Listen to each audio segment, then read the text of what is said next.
Hello YouTube, today's the day. We're going to take the Trans Am to the track and see what it does. Really the only thing I'm worried about is the belt flying off. We've got this 5-rib belt on it. This is the inches, 49.0, and this 5 means the ribs. And the idler pulley, it wants, if y'all watch some of the past videos, when you rev it up, it wants to come off the idler pulley. We put the 5-rib belt on there, and it doesn't do that now. But when I put the 6-rib belt on there, see, inches, and that's the rib. When I put the 6-rib pulley on there, it wants to walk off of it. It wants to walk off of it again. The 5-rib don't, but the 6-rib. And I got the 5-rib. I got it on the back side, so there's one groove showing in the front, and it don't try to walk off when you rev it up. You put that 6-rib on there and you rev it up, and it tries to walk off. But we're going to try the first pass on gate pressure, which should be around 6 pounds of boost, and we're going to launch it at, we'll probably launch it at just 3,200 RPM. See what that does, and we'll go up from there as long as nothing goes bad. All right, set the rear tire pressure to 15 for now, and the front to 32. I'm gonna set the shift points at 62. That small cam and this 6.0, it ain't gonna want a lot of shift point, I don't think. All right, we got the trans brake set to 3,200. I brought me a ratchet for the tensioner and the 6-rib belt in case it does sling it off. If it slings it off, we're gonna drive home. I only live a half mile from the track, but if it slings that one off, I'm gonna take this. I'm gonna take this one off. It's this piece right here. Having a brain freeze for moment. Yeah, we'll take it off of this one and put it on his and see if it'll hold the belt then. If it flings it. That's really the only thing I'm worried about. But y'all new to the channel, this is my car. That's my son's car.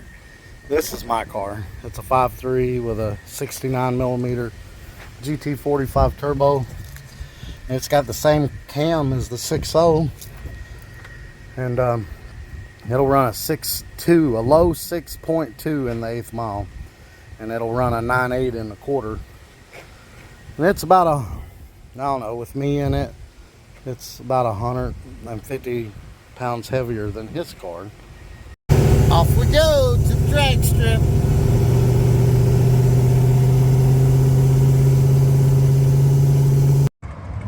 All right, here we are. Kentucky Dragway. We're early. We parked way back there. Got TJ with us. All right, here we are. We're gonna make test pass number 1. It's about 86 degrees. The DA is about 3,000 today. But we're just on gate pressure, just testing it for the first pass to see what it does. We ain't trying to go fast, we're just trying to make sure it goes down the track. First time run on the 6.0 LS Turbo.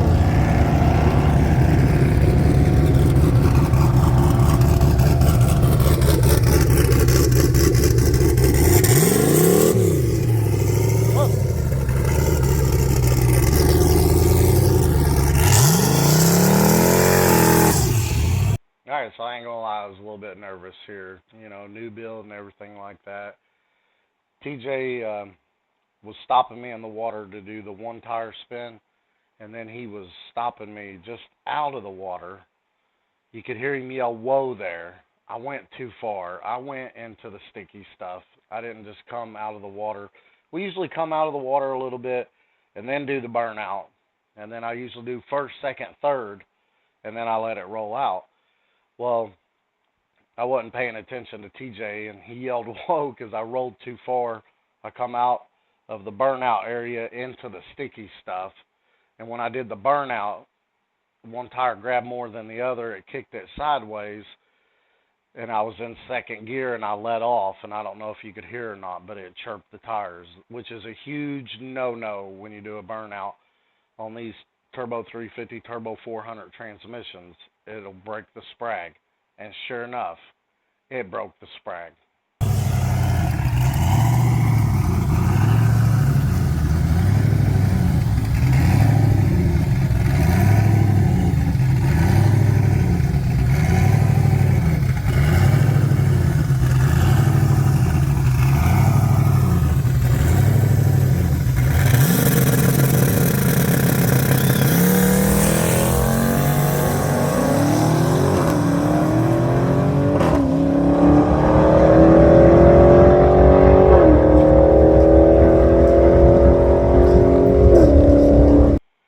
So just leaving lazy. This bigger turbo, you have to really get some RPM on the launch for it to 60 foot good. So a lazy 60 foot and only first gear, it ran a 7.6. You can't hardly hear it over that Dodge, but where we was farther down the track and the Dodge is actually louder than the Trans Am. But when I went to second, it just went straight to the limiter. It cut out a little bit there. And there's where I shifted. And then boom, it grabbed second gear and then just lost it. Went straight to the limiter. The limiter set at 7,500. And it went straight to the limiter. I let off of it and went in third, and third grab. And by that time, the race was already, it was already over the 8th mile. But yeah, there's where I was on the trans brake, first gear, and it seemed to cut out a little bit right there. And then it went, and then I switched to second. It grabbed second and then lost it, and boom, hit the limiter. So the next thing we need to figure out is why it broke up a little bit towards the top of first gear. So there's the intake air temps. They stayed it right at 100 to 105 all the way through. And there's the boost. On the two-step it made right here about 2 or 3. And down the track it was making about 6. And there's the coolant temp. 145, 150, 160, 165, 170. It never got over 170. Probably didn't have enough heat in it. Probably need more heat in it. And that might be why it cut out. That's the fuel pressure. Look, it started at 50. Shot all the way down to 25. That ain't gonna work. That ain't gonna work at all. But well, look, when I let off of it, it went up higher than it was to begin with. I don't get that. So oddly enough, even though the fuel pressure dropped, it still maintained 12 AFR across the bottom. 12 AFR, even when the fuel pressure dropped. Let's go back to the fuel pressure. So even though the fuel pressure dropped really stupid low. So on just 6 pounds of boost, the computer is tuned to only do like 12 to 12.2 AFR. It doesn't need 11.5 at just 6 pounds of boost. And even though the fuel pressure dropped low, it was able to maintain that AFR. And the oil pressure, it was around 80, 90 during the pool. There's the pool. Started at, yeah, 80 to 90. Then after I let off of it, it went down to 50 something. So the oil pressure is good, the coolant's good. We're just having fuel pressure problems. And you know, I kind of expected that, and I believe that's what started melting pistons on the small block Chevy, that fuel pump. Intake air temp was perfect. The oil pressure was perfect, but looky here, this is why the small block Chevy was melting pistons. That's your fuel pressure. It drops to 25 during the run. Luckily, this is ECM, and it kept it at 12 AFR. See, if that was the small block Chevy, it would burn. If it was a blow-through carburetor, it would already burn another hole in the piston. I might have to take it back to the house and make absolutely sure there's nothing in the filter. And then I don't even have any more gas. That's all I've got. It's got about 5 or 6 gallons in it. But we're gonna have to put I'm gonna put more fuel in it and clean the filter and see if that fixes it. I cleaned that filter not too long ago. I don't know. Terrible outing, guys. We'll try better next time. I'm gonna go get some more gas and put in it and then clean the filter again. Maybe it just needs more gas in the tank. It's got a sump. See, it's got that sump on it. But look, it is angled kind of flat with the tank. Maybe it just ain't got enough fuel in it. There's only about 6 gallons in it. That's all. That's a really wide tank. You know, I knew I should have went and bought some gas last night. But yeah, that's how much fuel's in it. But I'll be honest with you, I think it runs out in between here. So maybe it just don't have enough fuel in it. On a plus note, with the new fan and water wetter, and at 85 to 86 degrees outside, it ain't going over 170 degrees, 170, 175. I went and dropped the car off. Boy, it don't want to shift from first to second. Oddly, it'll shift from third to second, but it won't shift from first to second. And in third gear while you're driving, man, I got sunburn already. But yeah, in third gear while you're driving, there's a slight howl. It doesn't do it when you're stopped in third gear, but if you're driving in third, but if you're driving in third gear, there's a slight howl coming from the transmission. So the game plan is to put more fuel in it and clean the filter again. Where that tank, the sump is almost flat with the bottom of the tank, and maybe that 5 gallons, it just ain't enough, and it's sloshing around, and hopefully that's why we're losing fuel pressure. And that might be why we kept melting pistons in the small block Chevy. Has to be why. I kind of figured that. But, live and learn. But we'll figure it out. We'll get her going. But it ran a 7.6.